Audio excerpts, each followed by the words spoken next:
I'm originally from Romania, so when I joined Train Technologies, it was moving from Romania to Belgium, which was already a big shift. So I've been with the company for 10 years now. It's actually coming close on 11.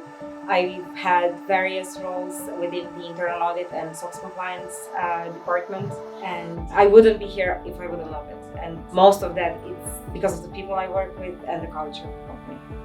What I like a lot is that we're free to speak our minds. We are free to say, hey, something isn't working, we need to change it.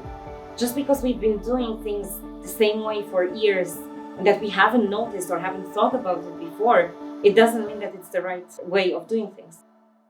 I'm excited to see how the company is going to go in the future, because I'm big on sustainability. I'm big on that circular economy, reusing things, recycling, not buying new things, but repairing them. And that aligns with what we are doing as a company. So I'm very passionate about sustainability in my private life, and the company is very passionate and very vocal about sustainability, which is, awesome when that happens, when that aligns.